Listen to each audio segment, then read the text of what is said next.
আচ্ছা বলুন দেখি, ফিফা ওয়ার্ল্ড কাপে কয়টি দেশ অংশ নেয়, কিংবা গ্লোবাল স্পোর্টসের নাম বললে সবার প্রথমে আপনার মাথায় কোন খেলাটির নাম আসে? আপনি বলবেন, ধুর মশাই, এটা একটা কোনো প্রশ্ন হলো?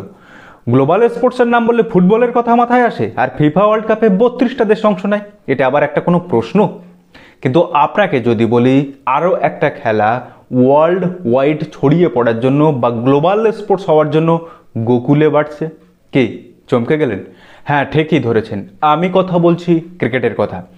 2028 টি-20 ওয়ার্ল্ড কাপ থেকে ক্রিকেটকে ওয়ার্ল্ড ওয়াইড ছড়িয়ে দেওয়ার জন্য গ্লোবাল স্পোর্টস বানানোর জন্য ইন্টারন্যাশনাল ক্রিকেট কাউন্সিল বা আইসিসি একটি নতুন প্রস্তাব এনেছে। আর শুনলে অবাক হবেন, আইসিসিকে এই ভাবনা চিন্তা করতে বাধ্য করেছে এক ফুটবল খেলিয়ে দেশ।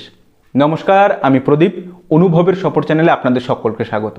আর যারা এখনো আমাদের চ্যানেলে নতুন, তারা অবশ্যই চ্যানেলটি সাবস্ক্রাইব করে আমাদের পাশে থাকবেন। চলুন তাহলে শুরু করা যাক।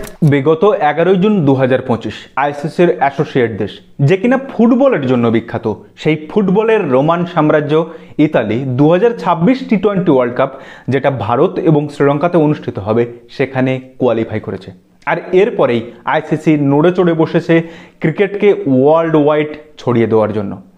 আর এই ব্যাপারে আমেরিকা যুক্তরাষ্ট্রের মেজর লিগ ক্রিকেটের দীর্ঘদিন ধরে তাদের যে আবেদন, এবং তার পাশাপাশি নেপাল, ওমান, নেদারল্যান্ড কিংবা স্কটল্যান্ডের মতো অ্যাসোসিয়েট দেশগুলির রিসেন্টের যে দুরন্ত পারফরমেন্স, এই ক্ষেত্রে অনুঘটক হিসাবে কাজ করেছে। এই মুহূর্তে আইসিসির ফুল মেম্বার 12টি, যাদের মধ্যে ভারত, ইংল্যান্ড, নিউজিল্যান্ড, পাকিস্তান, বাংলাদেশের মতো 12টা দেশ আছে। নামগুলো আপনারা সকলেই জানেন, যারা নিয়মিত টেস্ট, ওয়ানডে এবং টি-20 এই 3টি ফরম্যাটেই ক্রিকেট খেলে। এরপরে আসে মোট 98টি অ্যাসোসিয়েট দেশ, যাদের ওয়ানডে স্ট্যাটাস আছে, শুধুমাত্র ওয়ানডে এবং টি-20 খেলে, কিন্তু টেস্ট তারা খেলতে পারে না। এবং আরও 10টা অ্যাসোসিয়েট দেশ, যাদের ওডিআই স্ট্যাটাস আছে, কিন্তু তারা ওডিআই খেলতে পারে না বা তাদের র্যাঙ্কিং নেই, শুধুমাত্র টি-20 ক্রিকেট খেলে। তাহলে টোটাল ফুল মেম্বার 12টা, ওডিআই স্ট্যাটাস পাওয়া 98, এবং ওডিআই স্ট্যাটাস পেলেও র্যাঙ্কিং না থাকা এই 10, টোটাল 120টা দেশ এখন বর্তমানে আইসিসির সদস্য। আর এই 120টা দেশে ক্রিকেটকে আরও ছড়িয়ে দেওয়ার জন্য আইসিসি এই নতুন পরিকল্পনা বা নতুন প্রস্তাবটা এনেছে।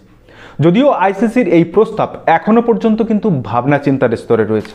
এখন এই 32 দলকে নিয়ে টি-20 ওয়ার্ল্ড কাপ করার যে পরিকল্পনা আইসিসি করেছে, সেটা কিভাবে সফল হতে পারে, কি কি বাধা আসতে পারে, কি কি চ্যালেঞ্জের অপেক্ষা করে রয়েছে তাদের সামনে, এই পুরো বিষয়টি দেখভাল করার জন্য আইসিসি নিউজিল্যান্ডের রজার টসের নেতৃত্বে পূর্ণ সদস্যের কমিটি, ভারত, ইংল্যান্ড, অস্ট্রেলিয়া এদেরকে নিয়ে মোট 6 সদস্যের একটি কমিটি গড়েছে, যারা নিজেদের মধ্যে আলোচনা করে দেখবে বিভিন্ন লজিস্টিক বিষয়। সেই সমস্ত বিষয়ে আলোচনার পর যদি তারা একটা মধ্যস্থতায় আসে, তবে 2028 সালের টি-20 ওয়ার্ল্ড কাপ, যেটা অস্ট্রেলিয়া এবং নিউজিল্যান্ডে অনুষ্ঠিত হতে চলেছে, সেখানে আমরা ক্রিকেট ইতিহাসের সবচেয়ে বড় ওয়ার্ল্ড কাপ দেখার জন্য সাক্ষী হতে চলেছি। আসলে এই মুহূর্তে টি-20 ওয়ার্ল্ড কাপে মোট 20টা দল অংশগ্রহণ করে, আর গ্রুপ স্টেজ থেকে ফাইনাল পর্যন্ত যদি ধরা হয়, তবে মোটামুটি 45 থেকে 55টি ম্যাচ খেলে তারা নিজেদের মধ্যে। এখন যদি দল বেড়ে 32টা হয়, তবে ম্যাচ বাড়বে, ভেন্যু বাড়বে, প্রত্যেকটা দলের জন্য হোটেল, বাস সহ বিভিন্ন ধরনের চ্যালেঞ্জ অপেক্ষা করে রয়েছে। খরচেরও একটা ব্যাপার আছে। তো এই সমস্ত যদি চ্যালেঞ্জগুলোকে কাটিয়ে ওঠা সম্ভব হয়, তবে অবশ্যই ক্রিকেটকে ওয়ার্ল্ড ওয়াইড করার জন্য বা ওয়ার্ল্ড স্পোর্টস হিসাবে দেখার জন্য ক্রিকেট কিন্তু এক ধাপ আরও এগিয়ে যাবে। আমার ব্যক্তিগত মতে ক্রিকেটকে ওয়ার্ল্ড ওয়াইড ছড়িয়ে দেওয়ার ব্যাপারে কিংবা একটা গ্লোবাল স্পোর্টস হিসাবে প্রমোট করার জন্য আইসিসির এটা একটা দারুণ ইনিশিয়েটিভ উদ্যোগ।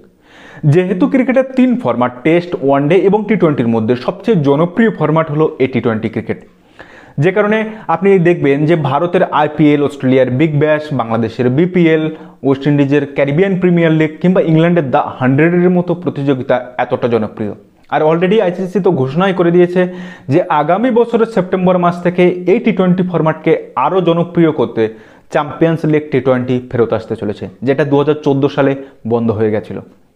আর এর সঙ্গে যদি দোসর হিসাবে 32 দলের টি-20 ওয়ার্ল্ড কাপ আসে, তবে সেটা ওয়ার্ল্ড ওয়াইড বা গ্লোবাল স্পোর্টস হিসাবে ক্রিকেটকে প্রমোট করার জন্য যথেষ্ট বলে আমার তো অন্তত মনে হয়। আচ্ছা, আপনি কি মনে করেন যে এইভাবে ক্রিকেটকে কি সত্যিই গ্লোবালি প্রমোট করা যাবে, কিংবা আইসিসির সামনে কি কি ধরনের সমস্যা আসতে পারে বলে আপনার মনে হয়, কিংবা সত্যিই কি ক্রিকেট কোনোদিন ফুটবলের মতো এরকম জনপ্রিয় হয়ে উঠতে পারবে?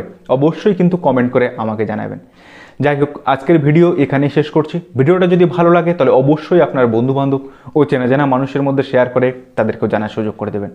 তো দেখা হচ্ছে পরের ভিডিওতে। ততদিন ভালো থাকবেন, সুস্থ থাকবেন, আর অবশ্যই নিজের খেয়াল রাখবেন।